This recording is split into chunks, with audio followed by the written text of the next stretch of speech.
Hi all, welcome to മിക്കാന. അപ്പോൾ ഇന്ന് നമ്മുടെ മിക്കാനയിൽ 2 പുതിയ പ്രോഡക്ട്സിൻ്റെ ഡ്രോപ്പാണ് ഉള്ളത്. ഫസ്റ്റ് എന്ന് പറയുന്നത് ഞാനിപ്പോൾ വെയർ ചെയ്തിരിക്കുന്ന ഈ ബ്യൂട്ടിഫുൾ ആയിട്ടുള്ള ഒരു പേളിൻ്റെ ഡബിൾ ലെയർ പേളിൻ്റെ ഒരു നെക്ക് പീസാണ്. സ്റ്റോക്ക് എടുക്കാൻ പോയപ്പോൾ എനിക്ക് ഫസ്റ്റ് തന്നെ ലവ് അറ്റ് ഫസ്റ്റ് സൈറ്റ് എന്ന് പറയണോ അല്ലെങ്കിൽ കണ്ടുപിടിച്ച ഒരു പ്രൊഡക്റ്റ് ആട്ടോ ഇത്. അത്ര എലഗൻ്റാണ്. നമുക്ക് ഏത് ഡ്രസ്സിൻ്റെ കൂടെയും നമുക്ക് പെയർ ചെയ്യാവുന്ന ഒരു നെക്ക് പീസാട്ടോ ഇത്. അസിമെട്രിക്കലായിട്ടുള്ള ഓഫ് വൈറ്റ് പേൾസൊക്കെ കൂടിയിട്ടുള്ള ഒരു നെക്ക് പീസ്. അത് സെറ്റ് ചെയ്യുമ്പോൾ ഇങ്ങനെ വരാം. ഓക്കെ, നല്ല ഭംഗിയില്ലേ കാണാനായിട്ട്.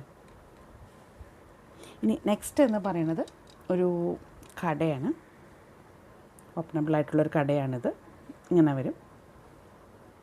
ഒരു ഓവൽ ഷേപ്പാണ്, പക്ഷെ അത് കൈമ കിടക്കുമ്പോൾ സിമ്പിളായിട്ട് കിടക്കുമ്പോൾ നല്ല ഭംഗി അത് കാണാനായിട്ട്. ഇതാണ് സെക്കൻഡ്. തേർഡ് വൺ എന്ന് പറയുന്നത് നമ്മുടെ ഒരു മുമ്പത്തെ പ്രോഡക്റ്റിൻ്റെ റീസ്റ്റോക്ക് അപ്ഡേറ്റ് ആണ്. നമ്മൾ മുമ്പ് വീഡിയോ ഇട്ടിട്ടുണ്ടായിരുന്നു നമ്മുടെ ചെറി പെൻഡൻറ്റ്. ഈ ചെറി പെൻഡൻറ്റ് സോൾഡ് ഔട്ട് ആയിരുന്നു, ഇപ്പോൾ റീസ്റ്റോക്ക് ആയിട്ടുണ്ട് കേട്ടോ. അപ്പോൾ ഈ 3 പ്രോഡക്ട്സിൽ നിങ്ങൾക്ക് ആർക്കെങ്കിലും ഏതെങ്കിലും ഇഷ്ടമായിട്ടുണ്ടെന്നുണ്ടെങ്കിൽ do direct message or WhatsApp me. Limited സ്റ്റോക്കേ ഉള്ളൂ, അപ്പോൾ പെട്ടെന്ന് തന്നെ മെസ്സേജ് അയയ്ക്കാം. Thank U.